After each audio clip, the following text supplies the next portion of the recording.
Fir'aun itu mengaku sebagai Tuhan. Dia sudah sah dari segi dia wujud. Namanya orang wujud punya eksistensi, mungkin berkreasi. Saya ulang lagi, namanya orang wujud punya eksistensi, tentu mungkin berkreasi. Tapi pertanyaannya begini, ketika Musa tanya, pertama ditanya Musa, lalu kamu kalau menyembah selain saya, nyembah siapa? Kata Musa, Rabbul Alamin. Siapa Rabbul Alamin? Rabbus samawati wal ardi, yang menuhani langit bumi. Terus kata Fir'aun, tidak jawab, manggil Haman. Haman, kamu kan arsitektur, coba ibnili sorhal la'ali abluhul asbab. Ya Haman ibnili sorhal la'ali abluhul asbab. Bangunkan sebuah piramida yang tinggi, la'ali at-tali'u ila ilahi Musa, saya ingin melihat Tuhannya Musa. Lalu kemungkinan Tuhan di bumi, kata Fir'aun, ma'alim tulakum min ilahin ghairi, kemana-mana saya melihat yang jadi Tuhan saya. Musa ngerti kalau Fir'aun ini pekok cara bahasa Jawa itu menerangkan sifatnya Allah itu dengan sifat yang sederhana, tapi justru dengan sederhana ini Fir'aun tidak bisa jawab. Terus Nabi Musa ganti argumentasi, Rabbukum wa Rabbu abaikumul awalin, yang nuhani nenek moyang kamu, leluhur kamu. Itu terperangah, kagetnya bukan main Fir'aun.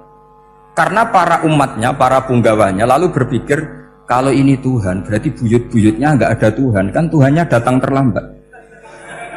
Pertanyaannya adalah kalau Fir'aun itu Tuhan, lalu bapaknya, mbahnya, buyutnya Tuhannya siapa? Makanya ketika Allah disifati Nabi Musa, Rabbukum wa Rabbu abaikumul awalin, yang nuhani nenek moyang kamu, itu kagetnya bukan? Dan semenjak itu banyak punggawa Fir'aun yang iman. Ini yang akhirnya nanti jadi waqala rajulun mu'minum min ali fir'auna yaktumu imana, atau yang menjadi ayat wajah rajulun min aqsal madinati yas'a. Kenapa mereka menjadi iman? Karena logika Fir'aun Tuhan itu gugur, runtuh. Bisori khil hujjah, dengan logika yang sangat transparan. Jadi ini perlu belajar tauhid. Jadi kalau sampean sudah kalah suara, jangan kalah logika. Kalau sudah kalah suara, kalah logika, jangan kalah tinggal mendengar saja kok tidak paham bangunnya gitu. Jadi ini sering saya utarakan. Makanya banyak ulama mengatakan fasihhu ibaratil Quran itu bukan sekedar notnya atau sajaknya, kalau boleh dibilang saja, tapi karena runtutan cara berpikirnya. Maka kelihatan sekali di tema-tema Quran, ketika nyifati Allah Rabbus samawati wal ardi tidak mengalahkan Fir'aun, justru dengan sifat yang ringan Rabbukum wa Rabbu abaikumul awalin bisa mengalahkan Fir'aun. Nah, kenapa sekarang orang tidak fasih baca Quran? Karena tadi perangkat itu tidak cukup. Saya berkali-kali matur, juga sering matur Mbah Mus. Saya itu sekarang masih belajar Al-Ibris, Mbah Misbah, Marbawi, semua khazanah tafsir, baik yang bahasa Jawa, bahasa Melayu, itu masih saya pelajari. Termasuk saya pelajari lughatnya. Mulai lughat yang setengah benar sampai macam-macam. Saya tadi matur sama Profesor Said Aqil Al-Munawwar. Memang bacanya harus urut, Said Aqil Al-Munawwar. Karena sekali salah Said Aqil Sirat. Sebenarnya nggak apa-apa, ini sama-sama orang alim. Cuma tidak tahu nasib di publik ini, nggak tahu saya ya, macam-macam lah. Namanya orang banyak, nggak usah dijelaskan. Tapi semuanya baik. Saya pernah ketemu Pak Said Aqil Sirat itu bilang gini, Gus, orang jadi wali itu sebabnya dua. Mungkin kalau kayak jenengan banyak pecintanya, yang doakan banyak. Kalau saya banyak yang benci, wah itu ngilangi dosa gitu kan. Batin gue dasar wong alim bener wah. Jadi beliau nikmati memang itu. Karena babanya beliau itu sama dengan baba saya yang dari keluarga Kudus. Buyut saya itu kakaknya buyutnya Pak Said Aqil. Jadi makanya jangan pernah benci orang alim. Orang alim bulet atau kayak opo itu masih saja punya alasan. Saya itu dengar Kiai Bisri, cerita Kiai Bisri itu tidak ada yang serius. Dulu ketika ada polemik haji yang mu'alim, itu orang kumpul semua di sini. Kata Kiai Bisri, sudah nunggu Mbah Fadl. Mbah Fadl sudah di rumah. Ngiranya orang itu ya Mbah Fadl rawuh dileteh. Setelah lama Mbah Fadl tidak datang. Loh Kiai Bisri, Mbah Fadl tidak datang. Lah ya di rumah. Lah mana kok tidak ada? Ya di rumahnya sendiri. Karena beliau nggak pernah bilang di rumahnya. Orang saja yang kepikiran kalau itu rumah leteh. Itu mirip seperti guyannya Rasulullah SAW. Nabi itu kalau guyon itu tidak pernah bohong. Makanya di tiba itu disebut wayam zahu wala yaqulu illa haqqan. Nabi itu ya guyon, tapi nggak pernah bohong. Yang bohong kan khayal kamu. Masyhur itu ada orang sepuh sowan Nabi. Di kitab saya itu perempuan, tapi di beberapa kitab lelaki. Saya tidak tahu pastinya berapa. Biasanya ahli hadis mentahmilkan taat dudul kisoten atau taat dudul wakiaten. Oke, kita bayangkan itu perempuan. Ya Rasulullah, saya ini tergesa-gesa, nanti takut kemalaman. Ini orang sepuh. Jadi jangan kamu bayangkan Nabi suami wong ayu nom nanti jadi hoax. Orang sepuh. Oh di sini aja, tidak usah tergesa-gesa pulang kata Rasul. Nah nanti gimana, saya jalan kaki ya Rasulullah sampai kampung saya itu nanti malam. Kata Nabi, la ahmilan naki alab nako. Santai saja, nanti tak pinjemin anaknya unta. Kata perempuan tadi, ma fa'altu bibni nako. Apa yang bisa saya lakukan dengan anaknya unta? Sudah, tenang saja kata Nabi. Setelah mau pulang, disiapkan unta, ya unta tua, unta layak dinaikin. Ya Rasulullah, ini kok unta tua? Katanya anaknya unta. Nabi dengan santai, oh masih tua ya anak unta. Jadi itu menafsirkan anaknya onto cilik itu kan pikiran kamu kan. Sebetulnya anaknya onto itu ya tua pun anaknya onto. Maka saya itu yang termasuk bangga. Nasib saya nanti insya Allah kayak Gus Mus, kayak Gus Dur, sampai tua dipanggil Gus. Tapi saya niatnya lebih buruk supaya nanti kalau saya salah pantas ngijek Gus. Tapi dalam kompetisi kadang Gus itu kalah. Itu dulu di Pondok Sarang itu kalau ke WC itu antri.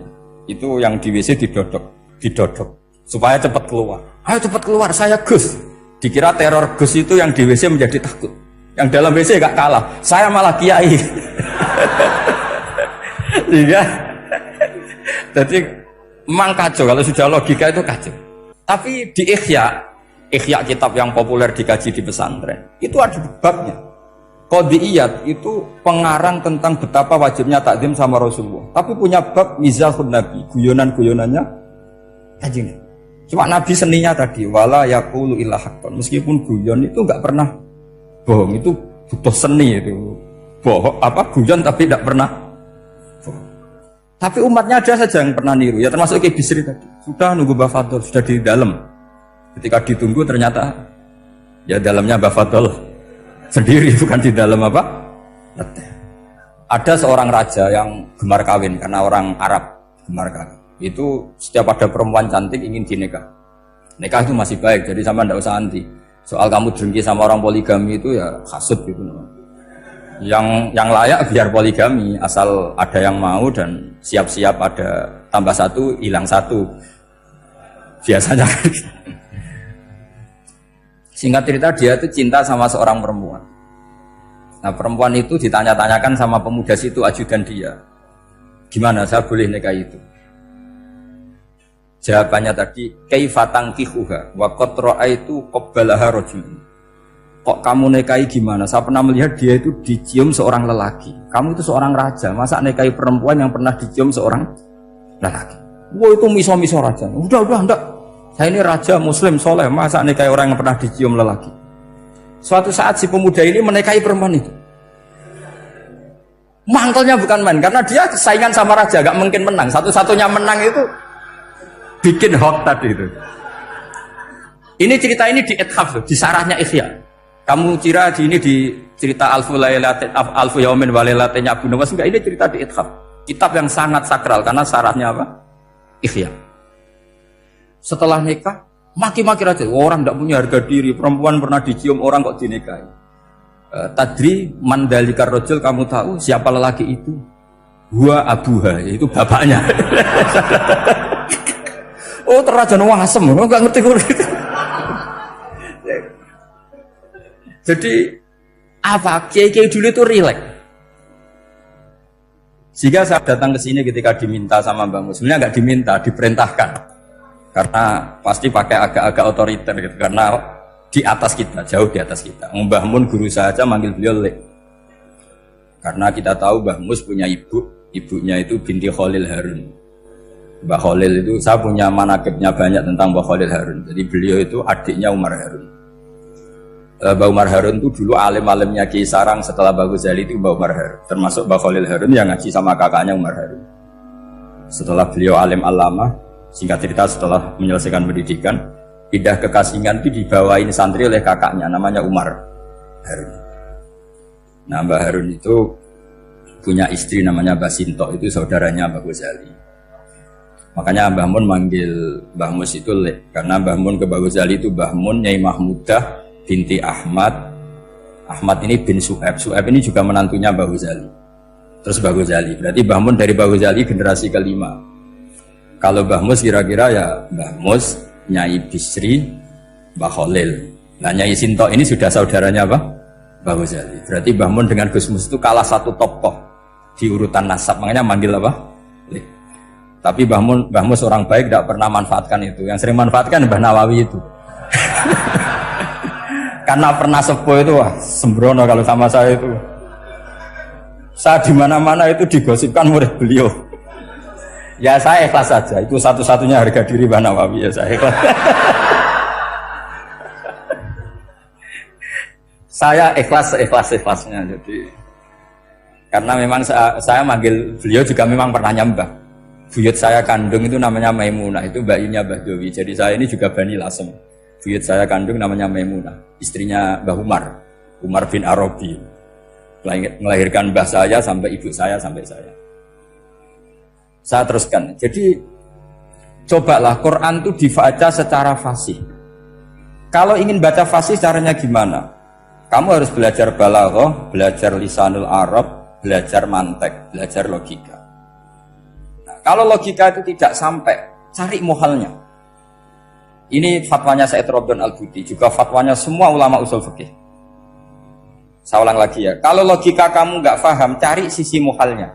Saya ulang lagi, cari sisi muhalnya. Misalnya kamu angan-angan tentang Allah nggak dok, sedurungnya Allah itu sopo. Misalnya kamu angan-angan gitu. Sama agama tentu itu dilarang, tapi orang filsafat tetap saja nyari itu. Lalu hentikan pencarian itu, yaitu tadi katakan saja hadhil maujudat yastakhilu ayyakhluqahal adam. Sesuatu yang maujud tentu enggak mungkin disebabkan oleh sesuatu yang tidak ada. Fa innal adama la yu'athiru aslan wa la yakhluqu aslan. Namanya sesuatu yang enggak ada pasti tidak berstatus pencipta. Namanya saja enggak ada. Akhirnya la budda min ayyasbiqu hadzal alam maujudun. Maka alam ini harus didahului sesuatu yang maujud. Lah maujud ini yang oleh Islam disebut Allah Subhanahu wa taala. Sudah selesai di sini. Tinggal delok TV, tinggal ngopi, turu sampai setannya setruk karena nunggu mau bikin was-was itu lagi. Loh, saya itu termasuk kiai paling sering lihat sinetron. Kadang ya lihat Mak Lampir itu sering terjadi. Sampai istri saya itu protes, Gus, dengan kata orang banyak orang alim kok senengan itu Mak Lampir. Karena setan mau menggoda saya tentang berpikir Allah. Jadi dia ngenteni. Itu kok malah mikir Mak Lampir gitu. Setelah lihat Mak Lampir biasanya saya itu lapar, terus makan. Habis makan tidur. Setannya masih nunggu mau was-was. Ternyata saya habis bangun ngopi lagi. Kadang lihat berita orang ditangkap KPK, macam-macam. Ini penting saya utarakan supaya setan itu tidak menang. Jadi ciri utama setan itu kata Rasulullah SAW, setan ini goda umatku, hadhil jibal khalaqaha Allah, hadhil ardo khalaqaha Allah, hadhil bihar khalaqaha Allah, faman khalaqaha Allah. Itu makanya banyak orang jurusan filsafat keblinger karena tanya Allah itu siapa. Kata Rasulullah, jika sampai ini maka kamu harus berhenti. Lo berhenti tanpa dialihkan ke yang lain kan susah. Tinggal aja lihat dulu sinetron. Ya paling gampang ya Mak Lampir, kan ada takut-takutnya sedikit. Karena kalau lihat sinetron anak-anak milenial itu kalau ada artis cantik sampai nangis. Karena istri kamu tidak seperti itu. Jadi ini trik ya. Trik supaya melihat TV tapi tidak nyesal. Makanya saya milihnya Anggreng Darmo, Mak Lampir. Ya saya nggak mikir maknanya, butuhnya setan ben mangkol itu. Karena ngenteni saya mikir itu, ternyata tidak mikir itu lagi. Jadi makom saya itu beda, sama-sama lihat sinetron. Mungkin saya jadi wali karena lihat sinetron. Mungkin ya. Makanya banyak wali itu nggak bisa diduga. Banyak orang jadi wali itu justru karena makan, justru karena melakukan hal-hal yang cara orang banyak itu salah. Itu Abu Yazid Al-Bustami itu pernah tanya sama Allah. Kamu nggak usah bayangkan caranya tanya gimana. Nggak wali ya nggak tuh. Sudah nggak usah tanya itu. Tanya gini, ya Allah, orang sesregep saya dalam ibadah sedekat ini sama jenengan. Lalu saingan saya dekat jenengan masuk surga itu siapa? Sama Allah ditunjukkan orang yang tidur, itu tidur yang. Ya teman kamu yang tidur di kamar. Enggak terima Bu, ya ini gimana kok bisa setingkat saya orang tidak tidur gitu. Yang saya ibadah terus istighfar terus. Tapi jawabannya Allah nih. Kowe ibadah terus itu mergo wedi aku. Jadi kan nganggep aku iku rodok-rodok jahat gitu. Iki tuh ratu mergo yakin aku apian, mengane ditinggal turu. Jadi sampean jangan tiru makom saya ketika tidur. Itu punya kelas khusus. Tapi jangan tiru, ini cerita saja. Sampean tidak harus niru. Karena sampean kalau niru itu harus ada Abu Yazidnya. Abu Yazid sudah nggak ada. Tapi itu ilmu. Ilmu yang cocok tidak cocok harus kita kaji. Saya tadi jagungan sama beliau sama Profesor Said Akil Al-Munawar. Beliau cerita sebetulnya sekolahan saya itu tentang usul fikih, tapi terkenal saya Profesor Tafsir. Tapi saya suka ilmu usul fikih, meskipun korbannya ya banyak. Biasanya orang jadi liberal gara-gara ya usul fikih. Sebenarnya nggak perlu dipikir lah itu macam-macam. Begini, dalam usul fikih yang mainstream itu kan ada hukum wajib, haram, ya makruh, terus macam-macam lah. Termasuk ada mubah. Mubah itu boleh dilakukan, boleh ditinggalkan. Dalam ilmu usul fikih sebetulnya definisi mubah boleh dilakukan, boleh ditinggalkan itu salah. Karena begini, setiap Anda melakukan sesuatu yang mubah, pasti di saat itu meninggalkan sesuatu yang haram. Saya ulang lagi ya. Itsma min mubahin illa wa yatahaqqaqu bihi tarku haramimma. Semua teks di Lubul Usul seperti itu. Memang saya hafalkan karena ini cara saya jadi wali yang mudah murah. Itsma min mubahin illa wa yatahaqqaqu bihi tarku haramimma. Fayatahaqqaqu bisukun tarkul qatli wa bisukut tarkul qadzaf. Terus beliau membuat sekian contoh. Hukum mubah itu kata ulama yang lain kan boleh dilakukan, boleh ditinggal. Itu tidak benar. Mubah itu ya wajib. Karena setiap kita melakukan mubah, maka saat itu berarti kita meninggalkan barang haram. Coba orang tidur itu artinya apa? Tidak zina, tidak maling, tidak selingkuh, tidak mabuk.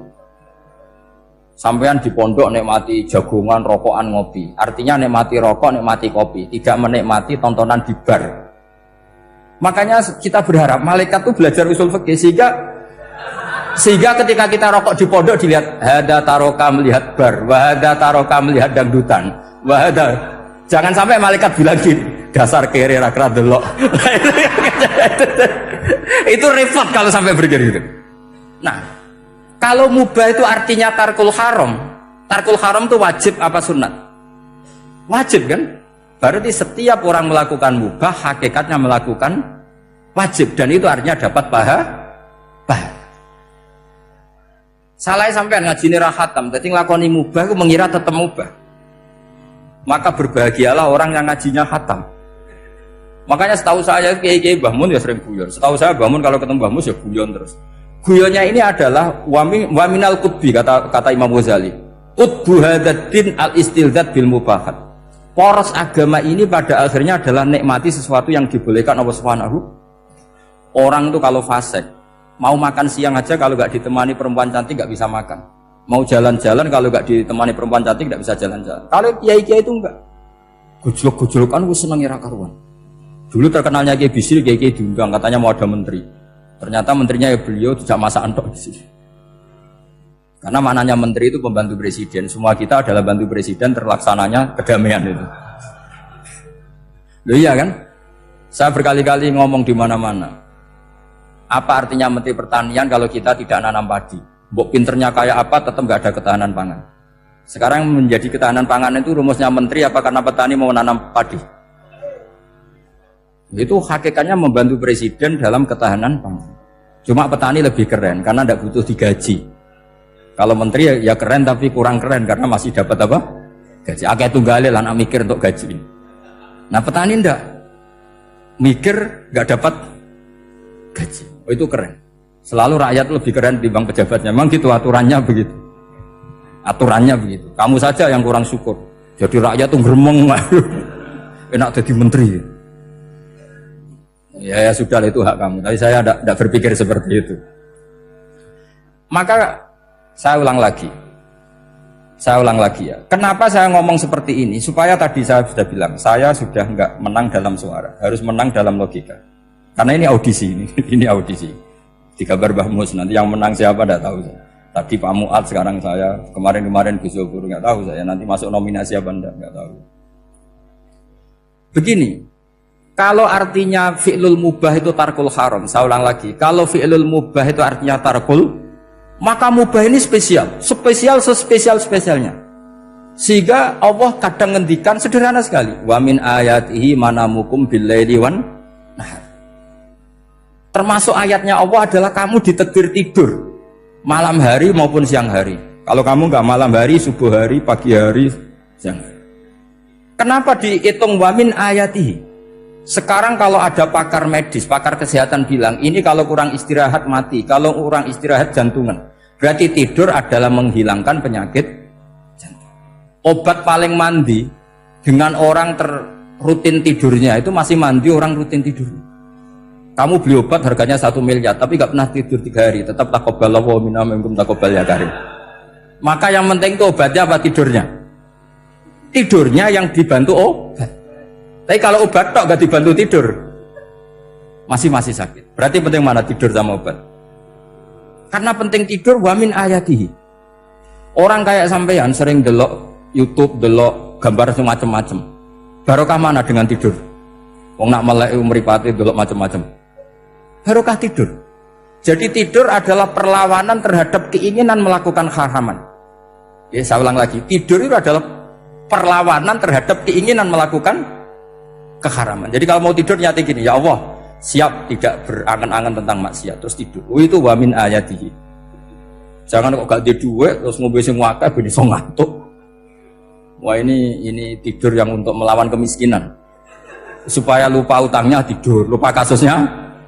Itu udah akan jadi wali yang seperti itu. Kalau jadi wali tak gugat itu. Nah, sehingga karena mubah itu tarkul haram, Allah itu sering menghitung ibadah yang super itu halal mubah. Misalnya Allah ngendikan kulu washrobu. Kamu harus makan. Sekarang gini, jaga kesehatan itu wajib enggak? Wajib. Kalau saya tidak sehat, tidak bisa ngaji di sini. Apalagi Mbah Mus, kalau nggak sehat, ditunggu orang se-Indonesia fatwanya. Dan di antara cara sehat, kamu harus makan. Kalau nggak makan, sakit. Lalu makan dengan posisi menyehatkan orang yang bisa fatwa, bisa mulang, bisa macam-macam. Posisi ini super apa tidak super? Super. Maka Allah kadang sederhana, ngendikan ibadah itu kulu wasrobu jom, kowe yo mangan yo.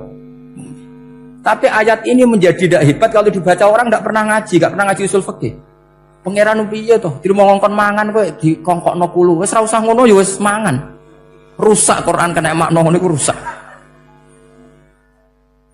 Kamu tahu superiornya ayat kulu wasrobu kalau belajar fa inna fi'lal mubah berarti tarkul haram, karena saat melakukan mubah artinya tarkul haram. Dan tarkul haram itu penting. Sekarang gini, merusak diri sendiri haram apa enggak? Haram. Untuk supaya tidak rusak kamu harus makan. Berarti makan wajib apa sunat? Wajib. Lho sing haram itu kalau tulung piring dintekno. Nah, dengan cara pemaknaan seperti ini Quran akan superior. Bahkan di ayat-ayat yang kelihatannya sederhana, kulu washrobu wala tusrifu. Ketika Nabi Musa dimenangkan mengalahkan Fir'aun, itu Allah firman pertama gitu, kamu harus makan mimma razaqnakum. Cuma syaratnya wala tatghaw fihi fayakhilla alaikum ghadab. Kalau kamu berlebihan nanti dapat ghadab saya. Nah, khawatir saya kalau ilmu ini sudah hilang, terus ayat-ayat yang biasa tentang kemanusiaan dikira biasa. Padahal ayat ini super. Misalnya nikah. Nikah itu oleh Allah, perempuan yang kita nikahin itu oleh Allah disebut surga. Saya punya bukti. Misalnya gini ayat ya, wala tangkihul musyrikati hatta yu'min wala amatum mu'minatun khairum min musyrikati walau a'jabatkum. Terusannya ayat wala tungkihul musyrikina hatta yu'minu wala abdu mu'minun khairum min musyriki walau a'jabakum. Terusannya ayat ulaika yad'una ilan nar. Para musyrikah yang ingin kamu nikahi karena mereka non muslim atau kafirah atau musyrikah itu hanya mengajak kamu masuk neraka. Maksudnya ngajak itu kan bisa saja kamu tertarik perempuan tadi sampai kompromi merubah akidah kamu. Terusannya ayat wallahu yad'u ilal jannah. Harusnya dengan berpandingan kamu jangan menikahi musyrikah. Logika perbandingannya kan wawaw yad'u ila nikahil mu'minah. Saya ulang lagi, harusnya muqabalahnya kan wawaw yad'u ila nikahil mu'minah. Allah mengajak kamu supaya menikahi mu'minah. Tapi kata mu'minah sama Allah diganti wawaw yad'u ilal jannah. Allah mengajak kamu masuk surga. Ila nikahil mu'minah. Artinya gini, setiap kamu hubungan intim sama istri kamu itu adalah menjadi kamu tidak zina. Jadi kalau kamu tidak zina, barokahnya istri kamu ini penopang kamu masuk surga. Makanya Rasulullah pernah ditanya, ibadah itu apa saja? Nabi secara ringan diantara jawabannya, wa fi buti ahadikum shadaqah. Sudah kamu ngumpul istri kamu itu ya ibadah. Terus kata sahabat-sahabat, ya Rasulullah ayati ahaduna syahwatahu wa walahu ajrun. Yang benar saja Rasulullah, masa urusan gitu dapat pahala gitu. Nabi jawabannya ya enteng, alaih salawadu'aha fi haromin aka'ana ali wisrun. Kalau dia salah yang dikeloni kan ya dosa. Berarti kalau ngeloni yang benar juga pahala. Berarti istri kamu itu jannah surga. Cuma jannah yang agak aneh karena rewel itu agak aneh. Jadi itu jannah yang agak aneh. Maka supaya jannah ini tidak aneh, kata Rasulullah itu cara bersuami istri itu, kata Rasulullah, halla jariyatan tula ibuka wa tula ibuka. Sebagian riwayat halla jariyatan tudhahikuha wa tudhahikuka. Kamu cari perempuan yang gampang guyon, gampang rileks. Mula abah itu rileks, mudhahaka ya rileks. Saya berkali-kali cerita, saya ini termasuk orang yang nggak pernah diskusi penting sama istri saya. Karena takut tegang. Biasanya kalau tegang itu yang suaminya kalah. Jadi saya itu nggak pernah diskusi penting. Saya kemarin mau ke Pasuruan ya, mau ke Peloso itu ditanya, mau kemana? Ya tidak tahu. Terus pulangnya kapan? Ya gak tahu. Wong kok rohan. Ya saya senang saja. Enggak roh itu artinya kan bodoh. Orang bodoh itu enggak mukallaf, artinya enggak dosa kata saya. Jadi saya ngambil hikmahnya saja. Karena takut. Ditakoki kok jawabannya ora jelas. Ora jelas itu misteri. Memang dunia itu penuh misteri. Pokoknya tak itu. Pokoknya yang kira-kira itu jadi tidak penting. Rasulullah tuh kalau debat sama istrinya ya milih gitu, milih mula abah mudhahaka. Saya punya sekian cerita betapa Rasulullah tuh rileks ngadepin cemburu-cemburunan. Sayyidah Khadijah tentu orang yang super bagi Rasulullah. Sampai ketika adiknya Sayyidah Khadijah, kalau nggak salah namanya itu Halah itu, kalau datang itu Rasulullah tuh menjamu karena mengingatkan suara Khadijah. Kalau muji Khadijah itu sudah langit Rasulullah. Sehingga Aisyah itu cemburu. Bagaimana Anda selalu muji Khadijah? Waqad abdalakallahu khairan minha. Allah mengganti yang lebih cantik ketimbang Khadijah dan lebih muda. Maksudnya Aisyah. Kenapa masih muji yang sudah meninggal? Tua lagi kan. Gantian Sayyidah Fatimah yang tersinggung karena ibunya ditua-tuakan. Itu ketika Fatimah cemburu, mangkelnya sama Sayyidah Aisyah. Mangkel manusiawi loh. Enggak usah kamu jadi Syiah terus benci Aisyah itu. Karena kalau kamu jadi benci Aisyah berarti kamu nganggap Aisyah itu salah. Dan itu efeknya di Rasulullah, berarti Rasulullah milih istri yang salah. Makanya kita ini madzhabnya ahli sunnah. Abu Bakar tidak mal'un. Kenapa tidak mal'un? Kalau kamu bilang Abu Bakar mal'un berarti Rasulullah salah pilih teman. Umar tidak mal'un karena Rasulullah pasti milih teman yang benar. Begitu juga milih istri yang benar. Dalilnya tidak usah jauh-jauh. At-thayyibatu lit-thayyibi. At-yabut thayyib tentu Rasulullah.